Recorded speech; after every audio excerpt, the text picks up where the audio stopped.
invité politique invité du lundi ak Miki Maram Ndiaye Miki maa ngi lay nuyu di la dalal ci plateau Tok Tok Sénégal. maa ngi lay fay soxna Aïssata Ndiaye di am mbégte comme ni ñu koy defee altine bu ne di ànd ak yow si plateau Tok Tok Sénégal rawatina si biir pàcc bi nga xam ni moom la ñu jagleel way politique yi tey nag ni nga ko waxee suba ba tey ñi si ànd ak gan ko nga xam ni kàngam la moom itam si wàllu politique di ngatu fi nga xam ni moom mooy diwaanu Guinguinéo nekk président conseil départemental nekk itam njiital Prodac di ab programme bi nga xam ni nguurug Sénégal moom moo ko taxawal ay at a ngi ñu taxawal li nga xam ni moom la ñu doon tudd léegi muy DAG yi domaine agricole communautaire loolu yëpp dinañ ko waxtaanee waaye itam mu bokk si li nga xam ni rek moom moo di task force républicaine mu doon ab kuréel gi nga xam ni bu yees la si biir coalition présidentielle ngir gën di défendre surtout li nga xam ne rek moom mooy njiit mais également bilan wu li nga xam ne rek moom mooy coalition Benno Bokk Yaakaar muy Pape Malick Ndour Pape Malick ñu am mbégte di ànd ak yow si li nga xam ne rek moom mooy plateau Tok Tok Sénégal. léegi maa ngi lay nuyu bu baax di nuyu soxna Aïcha di nuyu seen téléspectatrice ak seen téléspectateurs yi nga xam ne ñoo ñu si aussi ITV. alors dañ koy door ak fi nga xam ne moom laa njëkk a tudd léegi muy Guinguinéo su ma nee Guinguinéo nag xel yi day dem si Kaolack. alors pourquoi Kaolack parce que actualité bi lu ko marqué mooy accident yi nga xam ni dañ ko ràññee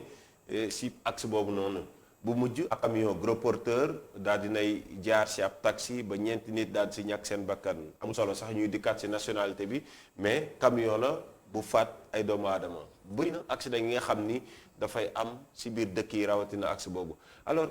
gouvernement du Sénégal également day annoncer ay mesures à chaque fois su fekkee ni lu nu mel am na mais dañuy gis ni application bi ça pose problème accident yi di gën di jéggi dayoo pour yow tey ji lan moo tax mbir mi toll fii. waaw dañuy commencer d'abord par jaale ñi nga xam ne ñooñu ak seen bakkan vraiment affaire bi tiis na lool donc li ñaan ñi fa seen bakkan des yàlla na yàlla xare leen àjjana. donc jégal leen seen bàkkaar sàmm njaboot bi ci bàyyi. bon c'est vrai que affaire accident moom ça devient de plus en plus préoccupant au Sénégal. gis nañu quand même chaque fois day am yu mel ni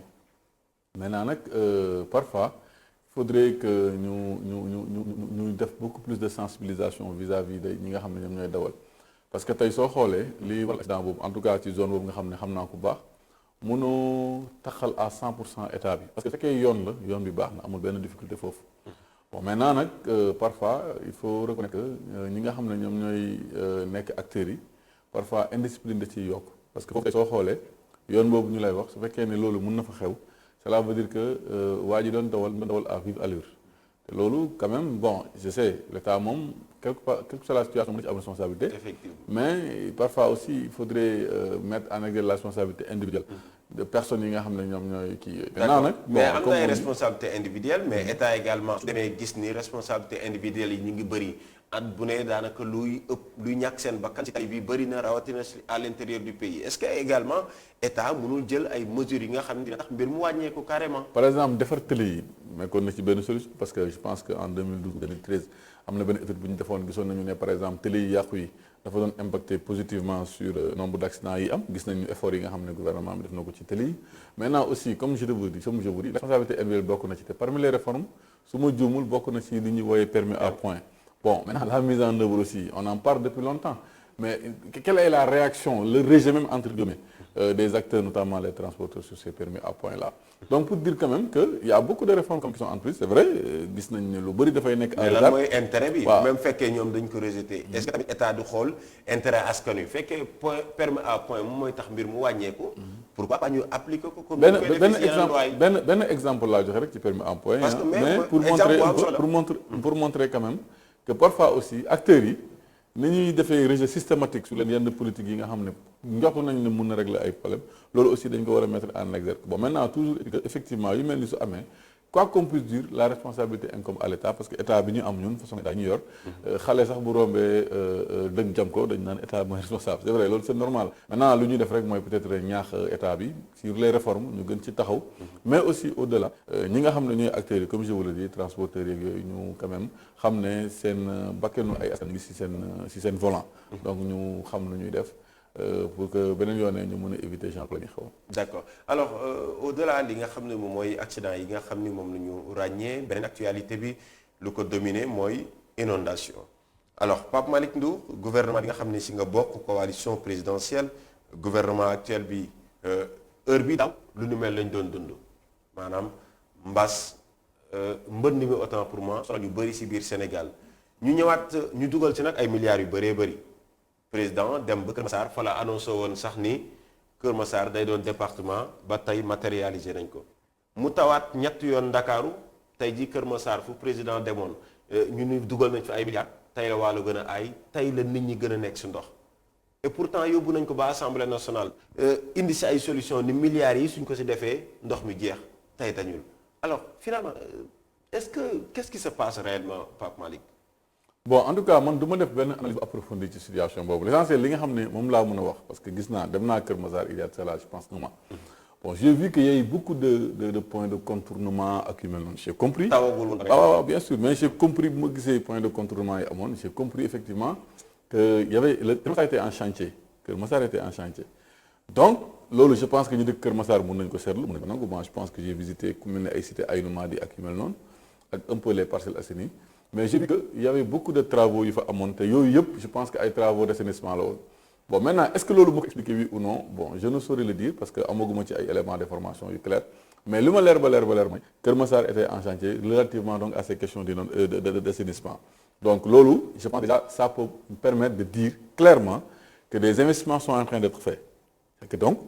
xëy rejeter ay investissements loolu mënuñ ko gëm mënuñ ko. mais quand est-ce qu'il faut faire ces investissements? non on va pas faire ils des sont en train de le faire. investissements Bon on peut être ci veille au problème. Non, alors non, qu'on sait qu'il faut savoir anticiper. Aïcha man li ma lay wax nii wax naa la sànq nee naa la j'ai visité Kër Massar il y a cela un mois et je pense que li fa xewoon depuis un mois moo fa xewoon peut-être moo fa visité woon 2 mois ou 3 mois en tout cas ce que je sais mooy que des investissements sont en train d'être réalisés loolu moom c'est clair et net ku dëkk Kër Massar xam na ne foofu ay liggéey mu ngi fay am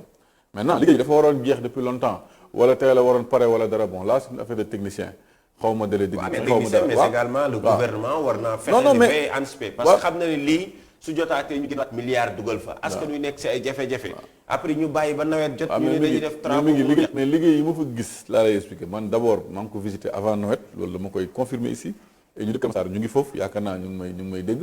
beneen bi aussi je pense beneen bi liggéey yooyu c'est pas des travaux conjoncturels parce que dafa doon am luy ñëw ñuy gas man li mu fa gis c'est vraiment des travaux yu am solo yoo xam ne tax na sax nit ñi doon contourner man. échangeur la de. ah daa mel ni échangeur la de. non gis naa fa ay travaux yoo xam ne c'est lié à l'air parce que gis naa Nance et tout ça là j'ai vu un peu donc pour dire clairement que je pense en toute honnêteté que des investissements sont en train d'être réalisés au niveau de Kër Massar et ces investissements là yaakaar naa lu muy njeexital bi mooy régler problème mu inondation yi. beneen bi mooy wax nga sànq ay mesures yu fi président waxoon mais effectivement c'est des mesures d'ordre administratif que le président a annoncé mais on l'a mis en œuvre bon maintenant les gens ils vont dire oui c'était une mesure politique moo tax il s'est précipité mais en fait il faudrait qu'on fasse la différence entre les mesures administratives quand il faut les mettre en œuvre créer un département par exemple bon tout est administratif da ngay ñëw tu fais des décrets tu fais des arrêtés etc. mais régler un problème d'inondation régler un problème d'assainissement je pense que c'est beaucoup plus bon pas sérieux parce que là aussi c'est sérieux mais en tout cas c'est beaucoup plus lourd en termes de déploiement des équipes et tout ça là. donc loolu gouvernement yi leen fi précédé pourtant ils ont essayé de régler ce problème là. tey jii comme ni ñu ko waxee Kër Massar dëkkuñu fa waaye fa lañ jege kii fa la dëkk daanaka man démb jaar naa fa Géejawaay lañ dëkk tey jii Géejawaay fu bëri si yenn gox yi daa daan am ndox mais gis nañ ni gouvernement bi tey jii am na solution bu mu si def jëlee fa askan wi yóbbu leen plan Jaxaay tey jii bërëb yooyu ñu daal di fay def ay bassin de rétention tey ngeen ñëw boobu ba tey vous ne pouvez pas régler cette question là si benn tey jii gox bi nga xam ne daanaka si banlieue bi moo gën a marqué askan wi parce que là je ne parle pas en fait ba ma lay wax département Kër Massar exemple laa doon jox période bi nga xam ne fa la ko doon président doon waxee mais ba tey dama ni la askan wi ñu fa bàyyi woon ñu tëmb si ndox mi 1 an après ñu ngi waat si ndox mi qu'est-ce qu'il faut faire yan mesure nga jàpp ne moom la ñu war a jël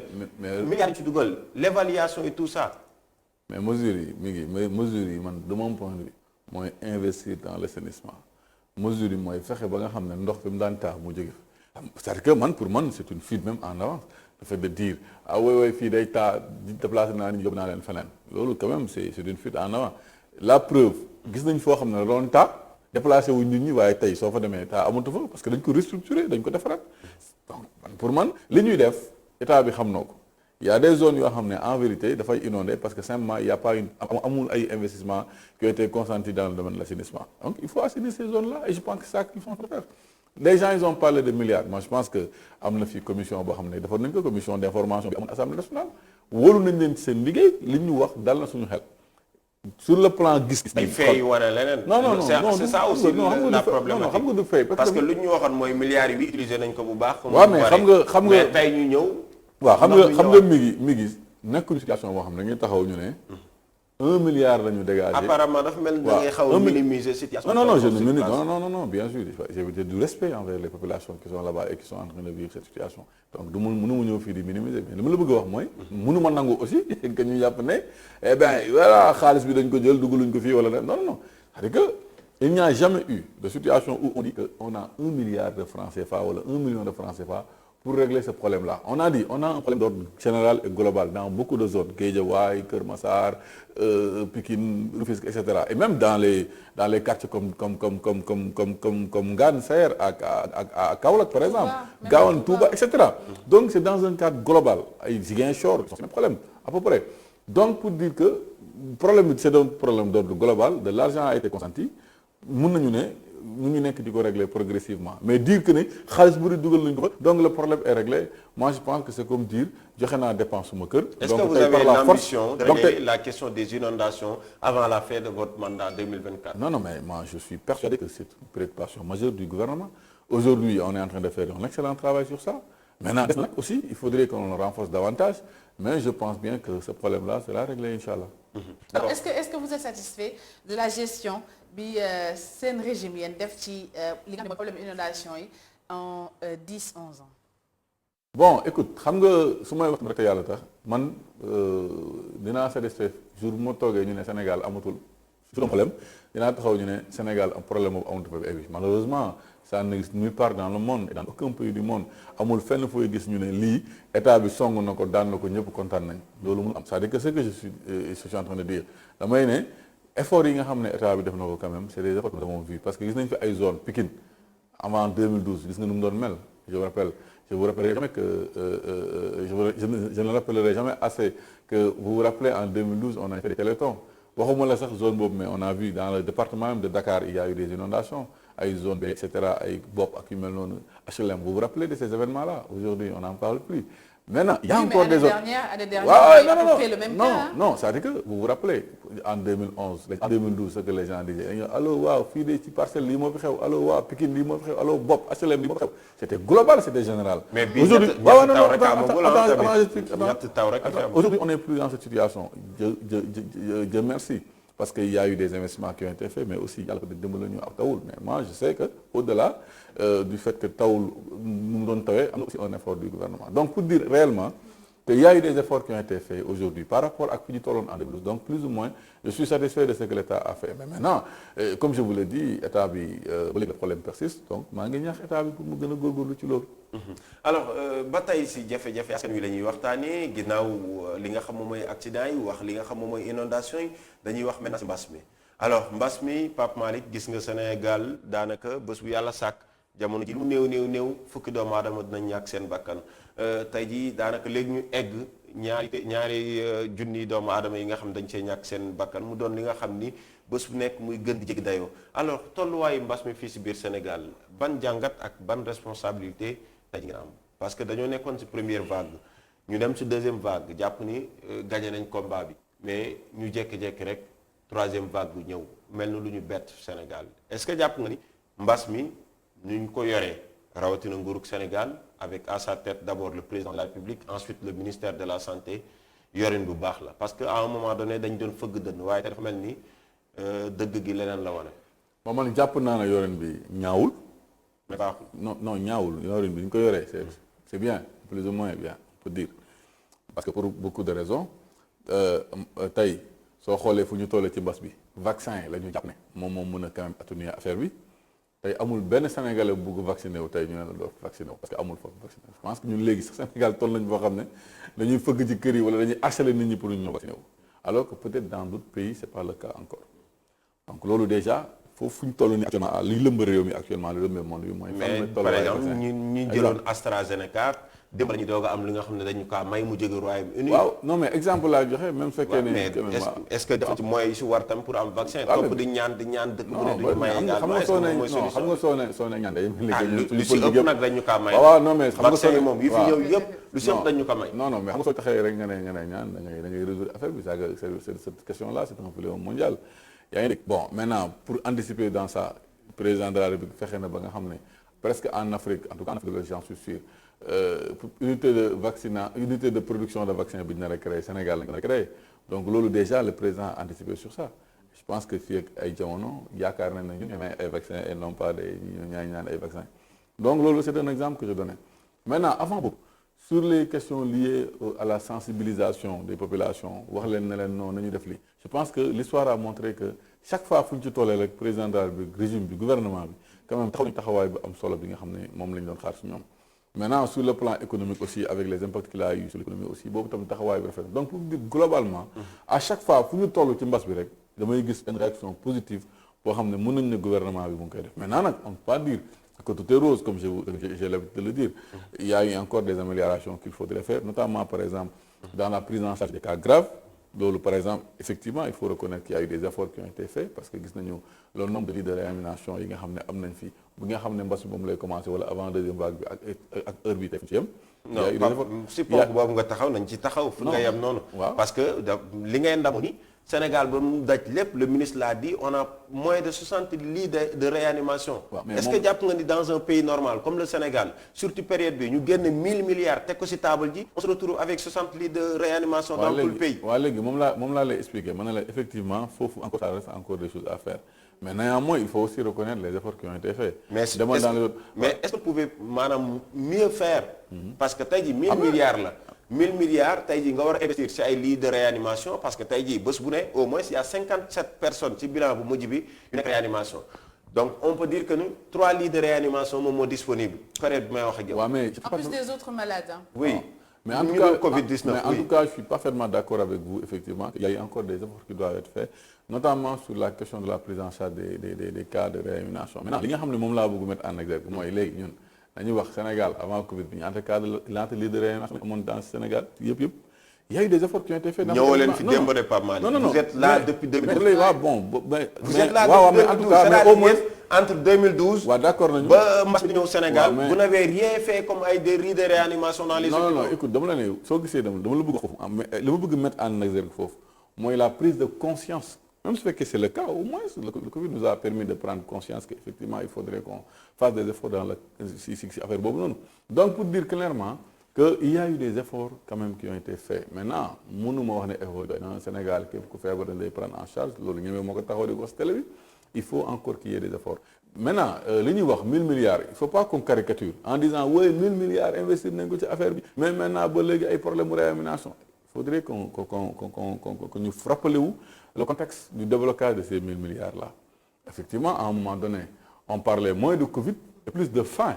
On parlait moins de Covid et plus de questions d'emploi. On parlait de moins de Covid et plus d'entreprises sénégalaises privées yi nga xam ne dañu war a jàppale presse bi en l'occurrence peut-être laal ngeen ci jàppale bi yaa ngi dégg. Donc pour dire quand même que à un moment donné il y a une déclinaison économique de la crise donc ces 1000 milliards-là naturellement mënuñu woon ñàkk bañ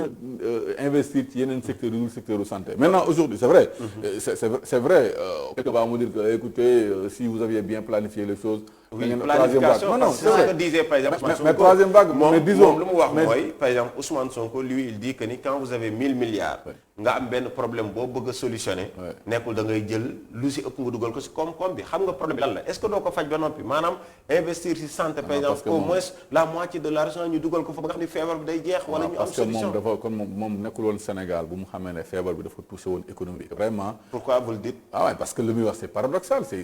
wax ko mooy ñàkk xam Sénégal ci jamono boobu xewoon li fi xewoon ci jamono boobu mooy effectivement il y avait des Covid mais une situation qui était globalement maîtrisée il faut le dire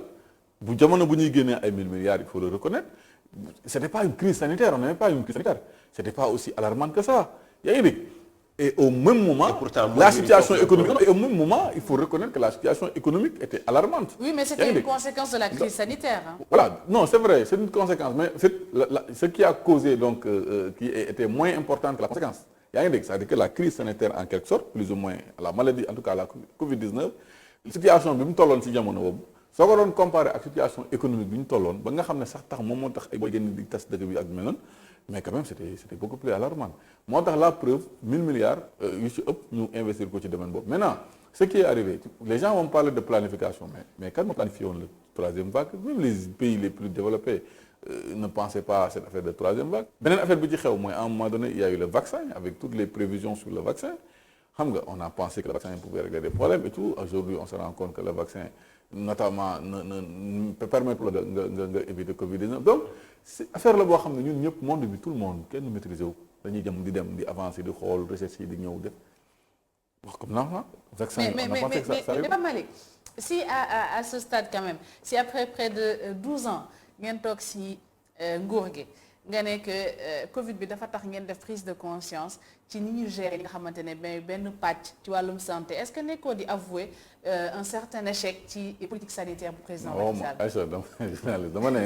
en fait si ça nous a permis de prendre conscience qu'il fallait qu'on investisse encore c'est la même chose que voilà mais c'est tant mieux je dis que c'est tant mieux en fait parlons des politiques sanitaires. non mais. non su la neexee mën nañu dugg si domaine bi la Aïssatou wax. est-ce que la santé. priorité leen woon. ba ngeen fi yegsee ba léegi. parce que apparemment ce que nous constatons actuellement sur le terrain par rapport au fait. dañuy jàpp ni su doon priorité. mais santé la santé mooy ay infrastructure hospitalière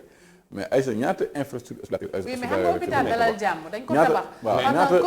combien de temps. mu nekk fa amul ay médecins voilà amul dara. mais en tout cas ça sert à rien de construire des hôpitaux sans les équiper ou sans amener les ressources. non ñu ngi occupé xam nga déjà nag soo inauguré benn affaire aussi y a un processus pour que ça vraiment. ça dépend de l'urgence voilà pour que mu nekk au top pour mu nekk vraiment situation boo xam ne nii dañ naan. en tout cas inauguré yéen mais ce qui est constant inauguré oui mais avec contenu souvent vide aussi pas mal.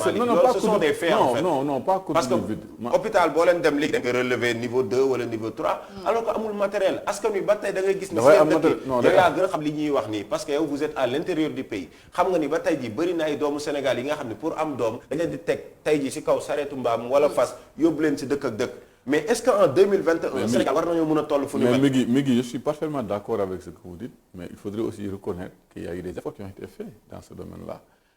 mais léegi da ngay non c'est normal lu ñu la wax tey des efforts mais léegi da ngay méngale non il faut évaluer entre les efforts ak problématique bu am est-ce que efforts yi méngale mais man je vous dis que man globalement su fekkoon dama doon xool les efforts qui ont été consentis les efforts qui ont été faits ak situation bi fu mu toll man je dirais globalement que quand même on n'a rien à reprocher à l'État en fonction de ses moyens en fonction de sa politique sanitaire sincèrement man je foofu la seen doole yam non en tout cas Sénégal dëkk la boo xam ne on a hérité d'un pays boo xam ne c'était presque en lambeaux. En 12 ans, c'est vrai, on a fait des choses,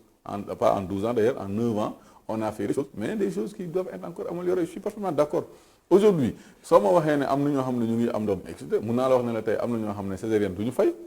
te loolu amu fi woon soo ma waxee ne ma woy am na nga Sénégal am na ñoo xam ne par exemple les. mais Covid bi rek nit ñi dañuy fay garab yi exemple laa lay jox soo ma nee écoute. soo ma nee Pape Malick mais dialyse par exemple comment les efforts ont été faits aujourd'hui pour permettre au moins l'accès à la dialyse à toutes les couches de la population. ñu ngi casse de ñu ngi continuer di yuuxu de. parce que dañu leen a beddi. non par exemple Covid bi bàyyi dama lay jox ay exemple donc pour dire quand même mun exemple boobu mën naa ko continuer mais kon émission bi fii la yem parce que bëri na exemple mën a joxe loo xam ne président Macky Sall moo ko def mais pour dire simplement que sooy analyser une chose da nga koy analyser de manière générale c'est pas parce que tey soo demee benn dëkk am na ñoo xam ne ba léegi ñu ngi am doom di dugg ci ay saret nga ne léegi Sénégal mu ngi nii dëkk bi non c'est pas ça au même moment quand même il y a eu des solutions qui ont été apportées pour d'autres populations yoo xam ne ils étaient dans la même situation et donc par rapport à ça et globalement on peut dire et sans risque de se tromper que le président de la République est-ce que le problème de priorité parce que même dans le domaine de l'éducation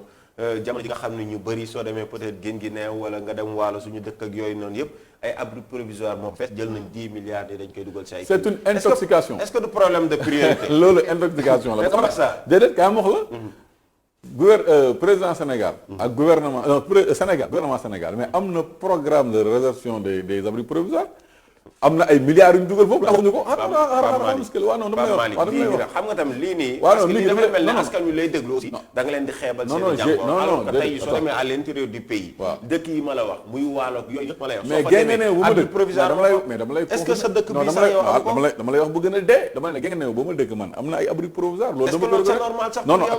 non attention foofu la ñu taxaw dama bëgg wax ne effectivement li ngay am na mais dama leen ne sénégalais yi aussi nañu bàyyi yenn politiciens yi nañu bàyyi yenn affaires yi ñu wax c'est-à-dire que président Macky Sall bu jël ay tenue ne xale yi seen tenue ak yu mel noonu dañu fa dugal 10 milliards pour suqali l'objectif principal c'était quoi c'était pour suqali artisans yi notamment les tailleurs ak loolu mooy activité principale maintenant activité secondaire yi c'est parce que pour permettre aux jeunes sénégalais ñoom ñëpp ñu am ay tenue mais dama ne nga jël programme boobu rek ne waaw lii alors que yow sa bopp xam nga ne wala ñàkk ngaa xam ne am na programme de réservation boo xam ne état bi mu ngi koy développer pour mun a régler ay problèmes abri provisoire maintenant nag jàng ne war na fa am effectivement war nañu régler tous les problèmes et comme partout ailleurs maintenant progressivement nous estimons que d'accord alors les Sénégalais vont apprécier concernant les questions yi nga xam ne qu'ils vont bien apprécier moom la ñu jot a aborder alors il nous reste 10 minutes Pape Malick alors 10 minutes pour waxtaanee li nga xam ni peut-être moom moo di politique alors politique li ñu waxtaanee mooy ñu ngi jëm ci ay élections locales qui sont prévues en 2022 c'est-à-dire dans 6 mois alors dans 6 mois procédure bi door nañ ko moom mooy révision des listes électorales mais dañoo gis ni procédure bi nga xam ni la déjà ñu ngi jëm ci ay élections mais jur na coow ba tey dégg nañ ci Ousmane Sonko moom Barthélémy Diaz également mu doon ñaari nit ñi nga xam ni yëngatu nañ ci dem nañ sax bay wax ndaw ñi nañu dem su fekkee nañ leen bañal ñu bind ñu daal di bloquer li nga xam ni moom moo di bërëb yi ñu gis ni également ay ñaxtu ay yenn si ay ndaw wala yenn si ay way politique yi nga xam ni bokkuñ ci pouvoir bi ñu ne dañ leen di bañ defal li nga xam moom mooy ay certificat de résidence alors ban constat ak bien réponse ngay apporter d'abord par rapport à toutes ces accusations. waaw non ñoom waxoon na nañ bloqué dañu ne nañ yàq affaire yi nañ ko saboté nañ ruubee affaire yi muy yàq. donc loolu la ñu wax bloqué bi laa voilà donc loolu la ñu wax donc loolu déjà rek dañ ko jàngat bi mooy ñii fuite en avant lañ def yaa ngi dégg maanaam. foog nañ ne il faut que ñu renforcer le fichier électoral pour ñu espérer ay victoire c'est-à-dire que xam nañ ne li ñu doon wax yëpp sénégalais yi topp ñu ko gëmuñu ko je pense que loolu moo tax ñuy préparer sénégalais yi seen défaite ultérieure maintenant suñu waxoon ne à Guinguinéo par exemple situation boobu moo fa xew nga xam ne ñun par exemple presque la quasi-totalité territoriale ñun ñoo ko yor suñu waxoon ne xew boobu loolu Matam la xewee nga xam ne presque 100% ou 80 ci mbokk ñoom Aïcha yi 99 ou 100% collectivités locales yi président Macky Sall moo contrôlé mais ñoom malheureusement pour ñoom ci seen ñàkk inspiration ci li ñu wax gëmloo ko Sénégalais dañoo ñëw jël Dakar mais Dakar ñoom ñoo ne ñoom moom Dakar commune yi ñuy wax ban commune la commune yi ñuy wax 84 bien 70%. le maire de Thiès est accusé par exemple non mais ils ont fait focus sur la région sur le département de Dakar. yaa ngi dégg defuñu sax focus sur Guédiawaye ak Pikine et pourtant curieusement Guédiawaye ak Pikine ñun foofu la ñu ëppee ay maire mais defuñu foofu focus de ñoom fii lañ def focus foo xam ne en fait ñoom seen bopp ñoom ñoo fa censé am fa doole ñoom ñoo fa moom. mais plateau ñoom beneen bi plateau la ay yoon waaw léegi beneen bi loolu ñuy wax naan moom ay tax gars yi voté mais ay waxu caaxaan la 80%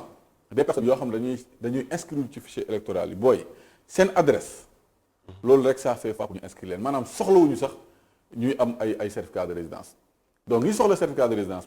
mooy éventuellement ñi nga xam ne bon mun na am benn pourcentage boo xam ne mun nañu nangu ne dañoo tuxu entre temps ci benn dëkk mais connaissant Dakar ak nit ñi en général fi ñuy dëkk nu ñu koy bëggee nga xam ne ay mouvement ki jógee Pikine dem Guédiawaye yombul fii Sénégal nit ñi en général ki dëkk parcelle lay mos a dëkk man ba léegi nii soo ma laajee parce que laa lay wax alors est-ce que jàpp nga kon document fiable na tey ji parce que lu ñu des bëriwul te bëgg naa sax Prodac ñu wax si est-ce que jàpp nga ni document bi tey ji fiable na pour ñu dem si élection yi ñu dëgg man te du am coow mais bien sûr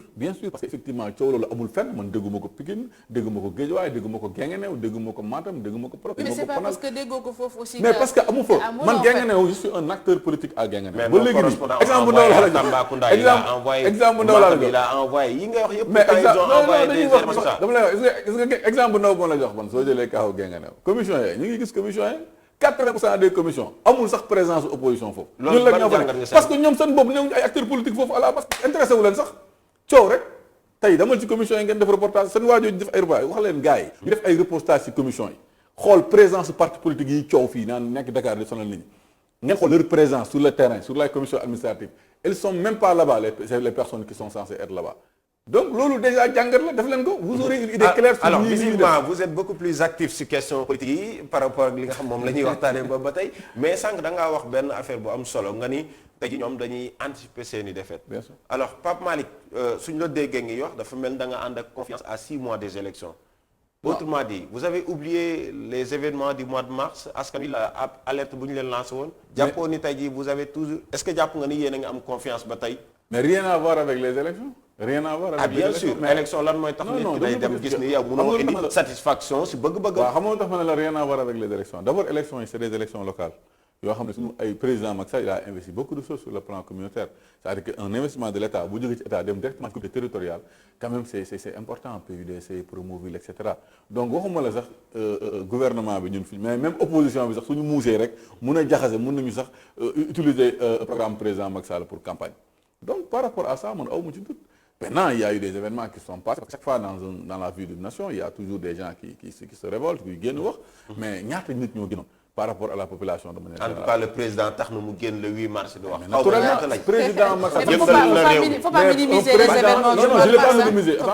Attention, je ne l'ai pas minimisé. Mais je vous dis, un président de la République, s'il est interpellé par un seul Sénégalais, mais même su fekkoon dafa waroon génn wax ak moom, c'est normal que le président. Sauf que ça ne se passe pas comme ça malheureusement. Non mais dama la bëgg expliquer. bëri na ay jéey yu fi am sax du wax. C'est la première fois événement bu rëy am mu génn wax. mais mi ngi c'est moo tax ma ne la à plus forte raison maintenant s'il y a un groupe notamment des jeunes qui sortent di wax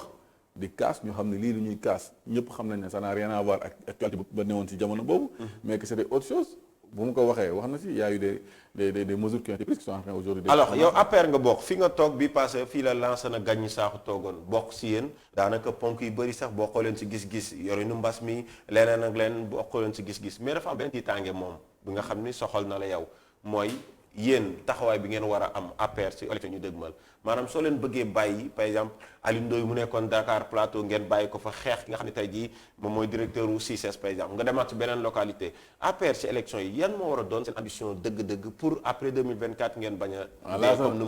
laasana sama grand la de man maa moom yàgg bokk gis-gis question yu bëri bon maintenant c'est bizarre que jékki-jékki ba tey yéen a bokk gis-gis non da nga ne la dernière fois yu bëri bokkuñu si gis-gis ma ne bon loolu c'est quand même paradoxal peut-être moom lañu koy laaj mandat bi yéen a waa dina ci rek defar li ma bëgg expliquer boobu mooy quand même que ñun suñu taxawaay ci élection yi newul lenn lu dul consolider l'unité dans la coalition Benno Bokk Yaakaar suñu taxawaay newul lenn lu dul fexe ba coalition Benno Bokk Yaakaar ñun ñu bañ a bokk si ñuy yàq unité bi man loolu laa gëm moo tax man personnellement. quitte à ce que doo leen am ay collectivités ngeen bàyyi leen ñu dem ci kanam non mais je vous dis que les gens ils sont parce que ñu ngi jëm seen élection te dañoo am ay ambitions. non je vous dis que les gens sont libres de dire leurs ambitions mais dama leen ne ñun taxawaayu après man de mon point de vue personnellement si lu ma jàpp waruñu am ay actes yoo xam dañ koy poser pour saper l'unité dans la coalition Benno Bokk Yaakaar loolu nag qu'est-ce que ça signifie bon est-ce que day signifier ne da ngay toog rek doo wax effectivement politique du noonu mais quand même am na noo xam ne war nañ ko mën a defal ci ay lu njëkk lu rafet suñu diggante ak alliés yi nga xam ne ñoo seqal mbir mi parce que tey soo nee am na benn nitu APR bu bëgg récupérer benn maire PS bon feneen aussi da nga ne benn nitu PS mu ngi bëgg récupérer benn maire APR donc finalement c'est un truc global qui est là boo xam ne dafa laaj